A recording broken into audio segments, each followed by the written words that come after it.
पूज्य गुरुदेव के चरणों में कोटिश वंदना। विराजमान श्री तीर्थेश्वर श्री महाराज साहब, विदुषी महासती वृंद, उपस्थित भव्य आत्माओं, प्रभु महावीर की शासन प्रणाली, शासन व्यवस्था की लंबी चर्चा अब पूर्णता की ओर है।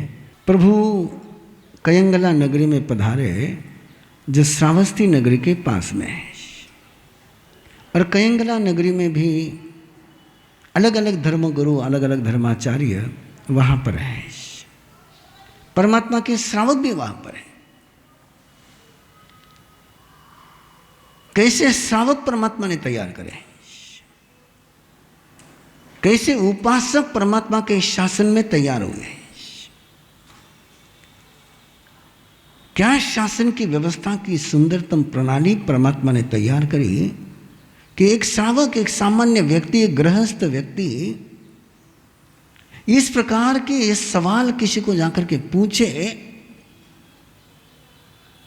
कि सामने वाले को अपने ज्ञान पर, अपनी आस्था पर, अपने नॉलेज पर प्रश्न चिन्ह लग जाए। सवाल पूछो तो ऐसे पूछो कि सामने वाले को नए रास्ते पर चलने के लिए बेल मिले, प्रेरणा मिले। पिंगल नाम का उपासक परमात्मा का वो इतना ही करता था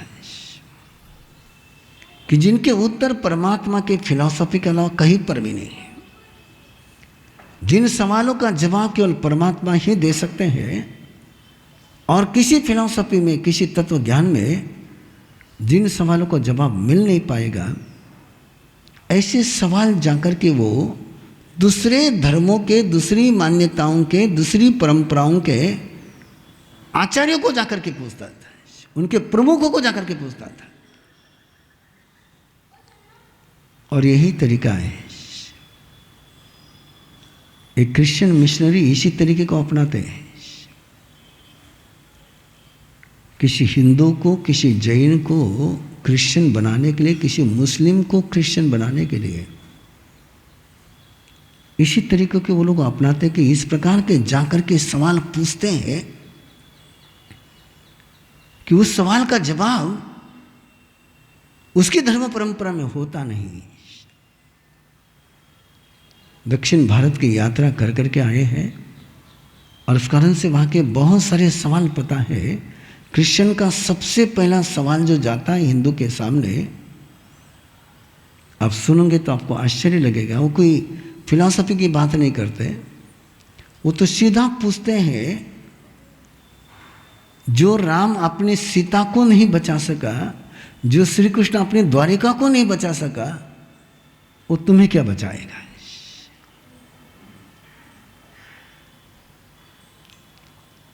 अभी सवाल जैसे सामने आता है तो किसी भी श्रद्धालु हिंदू के मन में, कोई श्रद्धालु की बात करता हो, जानकार की बात नहीं कर रहा हूं, वहां पर तो शुरू हो ही जाएगा। और बात तो सही है कि राम सीता को, श्री कृष्ण द्वारिका को नहीं बचा सके, तो तुम्हारे कहने से तुम्हारा परमात्मा तुमको नहीं बचा सकता है। और फिर वहां की बात करते थे जीसस की, किस तरीके से करना और कैसे परमात्मा के श्रावक थे, उसका एक पन्ना आपके सामने आज पहुंच रहा है कि पिंगल नाम का श्रावक, ऐसे बहुत श्रावक थे परमात्मा के कि जिनका एक उद्देश्य उन्होंने बना के रखा था कि किसी के पास पहुंचना और ऐसे सवाल पेश करने कि सामने वाले को अपना रास्ता छोड़ने के लिए प्रेरणा मिल जाए। वो पिंगल स्कंदक के पास पहुंचा और स्कंदक को जाकर के पूछा, ये जिस दुनिया में तुम रहते हो, ये दुनिया एंड है या नहीं, एंडलेस है या एंड है, इस विश्व का, इस जगत का, इस सृष्टि का अंत है या नहीं है। अब ये सवाल आपको कुछ नहीं लगता होगा, लेकिन इस सवाल में बहुत सवाल छिपे हुए हैं। यदि कहीं पर सृष्टि का अंत है तो उसके आगे क्या है?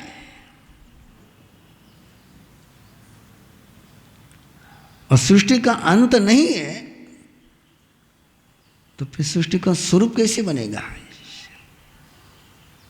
आकार बनने के लिए अंत लगता है, बिना अंत के आकार नहीं। और अंत कह दिया तो उसके आगे क्या? और उसके पास उत्तर नहीं मिल पाया। अगला सवाल पूछा, जीव की मौत होती है कि जीव अमर है?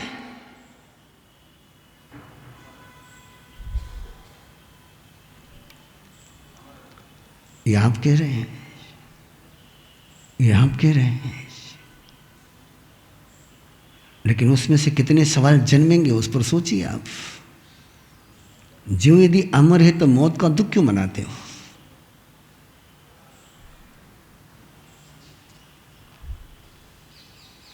वो पिंगल सवाल पूछ रहा है, प्रवीण ऋषि नहीं पूछ रहा है ना। जीव यदि अमर है तो यमदूत की भूमिका क्या रह गई? जीव यदि अमर है तो परलोक की चिंताएं क्या रह गई? और जीव मरता है कह दो तो भी आगे की चिंता समाप्त है। अमर है तो भी मौत का दुख नहीं, और मरना ही है तो भी मौत का दुख नहीं है, और दुख तो होता ही है। ये सवाल उसने, पिंगल ने स्कंदक को पूछा। अगला सवाल पूछा उसने कि जो सिद्ध है वो अनंत है कि उनकी लिमिटेशंस है? अब एक एक सवाल पूछता जाए, वो एक एक सवाल ऐसा दागता चला जाए कि स्कंदक ना यस बोल पा रहा है ना नो बोल पा रहा है। और पूछने वाला पिंगल है, वो केवल सुनेगा नहीं, वो पूछेगा क्यों, है ना। या कोई राइट और रॉन्ग उत्तर का निशान लगाना नहीं है, उसका जवाब भी देना पड़ेगा। चौथा सवाल उसने पूछा कि जिस सिद्धि की साधना के लिए तुम इतनी तप करते हो, जिस सिद्धि को प्राप्त करने के लिए तुम तपस्या करते हो, वो सिद्धि मौत वाली है कि अमर है, अनंत है कि शांत है? सिद्धि कैसी है आपकी? आपको कोई सिद्धि हुई नहीं हुई आज तक? आपको सिद्धि हुई नहीं हुई? यस बोलो नो बोलो, कुछ तो बोलो। बिल्कुल, आपके पास तो बहुत सिद्धियां हैं। आपका क्रोध सिद्ध है, आपका अहंकार सिद्ध है,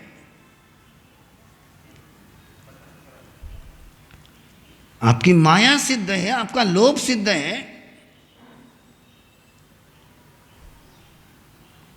आपका क्रोध सिद्ध होता ही नहीं होता है। किसने कहा आपके पास सिद्धियां नहीं? आपके पास बहुत सिद्धियां हैं। आपकी हिंसा सिद्ध है, आपका झूठ सिद्ध है। इसलिए तो आप बोलते हैं झूठ बोले बिना काम नहीं चलता है। हाँ, क्या आपका सत्य सिद्ध है कि? देखो, मैं आपका पूछ रहा हूं, आपके पास किस सिद्धि का भंडार है?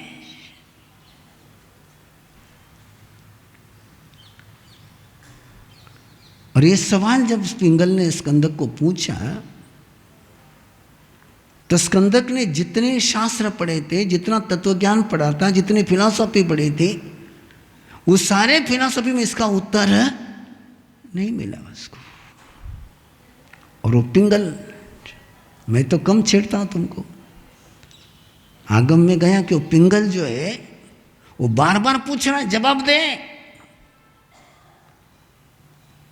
तू इतने शास्त्र पढ़े, इतने आगम पढ़े, तू वेद विद्य है, पुराण पढ़े, न्याय पढ़ा है, व्याकरण पढ़ा है, ज्योतिष पढ़ा है, सारा पढ़ा, जवाब दे। और सारी पब्लिक के सामने पूछ रहा है, जवाब दे, जवाब दे। कोई जवाब नहीं। और पिंगल ने कहा, फिर तू कैसा धर्मगुरु, तेरे पास सिंपल सवाल का जवाब नहीं। तू जिस सिद्धि को प्राप्त करना चाहता है वो सिद्धि अनंत है कि अंत वाली है? जिस दुनिया में तू रहता है वो अंत है कि शांत है कि अनंत है, बता।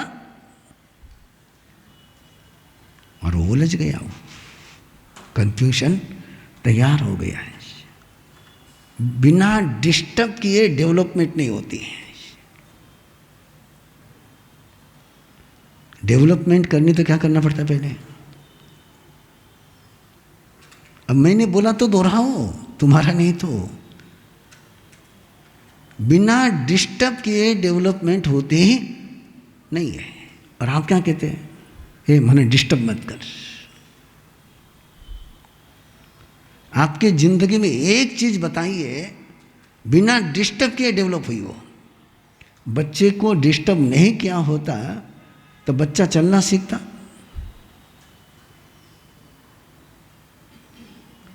बच्चे को स्कूल में भेजा तुमने, डिस्टर्ब करके के भेजा कि बिना डिस्टर्ब करे भेजा?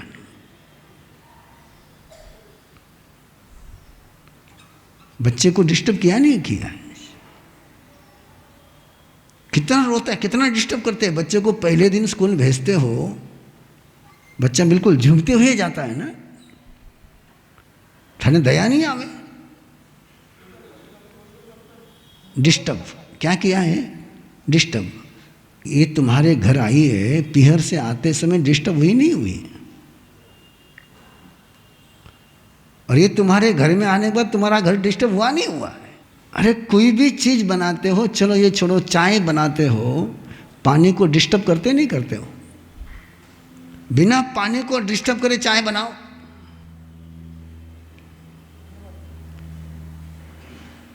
बिना सब्जी को डिस्टर्ब करे सब्जी बनाओ। बिना डिस्टर्ब के कुछ बनता ही नहीं है। और आपको तो डिस्टर्ब होने से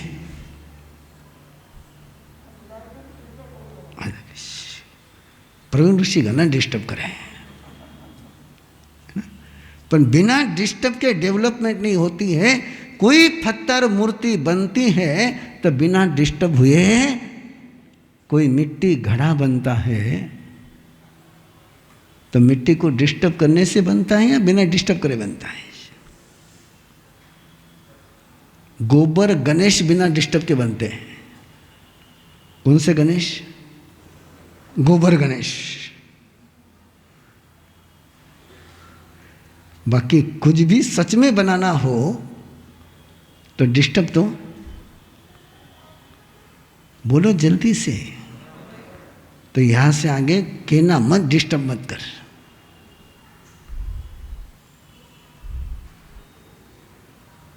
अरे सयानो, भगवान महावीर ध्यान साधना कहाँ जा करके करते थे साधना काल में? हाँ, अनार्य क्षेत्र में तो कभी कभार गए, लेकिन ध्यान साधना कहाँ करते थे? आप कहाँ करते हो जरा चेक करो। आचार्य सूत्र में गया है कि परमात्मा लोहार जहाँ काम करता है, कहाँ पर? लोहार की शाला जहाँ चलती है, ठोक ठाक ठोक ठाक ठोक ठाक, वहां जाकर के ध्यान करते हैं। जहां तुम्हारे खट खट खट बुनकर शाला, तंतु आय शाला, जहां कपड़े बुने जाते हैं, वहां जाकर के ध्यान करते हैं। जहां बेनें पानी भरने के लिए जाती हैं, वहां जाकर के परमात्मा ध्यान करते हैं। परमात्मा वहां जाकर के ध्यान करते हैं कि जहां समाज के जवान लोग रंगरेलियां मना के ले जाकर के रंगरेलियां मनाते हैं, वहां जाकर के परमात्मा ध्यान करते हैं। आपकी जितनी भी ध्यान की परिभाषाएं हैं उसमें तो ये बैठता ही नहीं है। आप तो कहते ध्यान कहाँ करना चाहिए? जहां कोई डिस्टर्ब करने वाला नहीं हो। और परमात्मा के पूरे साधना काल का जिक्र पढ़ोगे तो पता चलेगा परमात्मा ने किसी गुफा में ध्यान किया ही नहीं है। न गुफा में ध्यान किया है, न आश्रम में ध्यान किया है। परमात्मा तो चंडकोशी के पास जाकर के ध्यान करते हैं, चंडकोशी के बांबी पर जाकर के ध्यान करते हैं। वहां शांति है कि अशांति है? अरे शूलपानी यक्ष के मंदिर में जाकर के परमात्मा ध्यान करते हैं कि जहां गांव का पुजारी भी रात में रहने के लिए तैयार नहीं है, कि यहां कोई रात में रह गया कि सुबह का सूर्योदय उसने देखना नहीं है। तो परमात्मा ध्यान कहाँ करते हैं? जहाँ डिस्टर्ब होता है वहाँ पर, कि जहाँ डिस्टर्ब नहीं होता वहाँ पर? आप कहाँ ध्यान करते हो? थोड़ा सा सामायिक करते समय पोता टीवी का आवाज़ बड़ा कर दे तो स्कंदक को डिस्टर्ब किया, पिंगल ने डिस्टर्ब किया, इतनी बुरी तरह से डिस्टर्ब किया कि स्कंदक उद्विग्न हो गया। मेरे पास इन सवालों का जवाब नहीं, मुझे पता नहीं कि विश्व शांत है कि अनंत है, जीव शांत है कि अनंत है, सिद्धि शांत है कि अनंत है, सिद्ध शांत है कि अनंत है। और वहां वो अंदर में चलने लग गया। किसको पूछूं, किसको पूछूं, किसको पूछूं? उसको पता था ये पिंगल के पास जो सवाल आए हैं, ये पिंगल भगवान महावीर का उपासक है। ये स्कंद को पता था।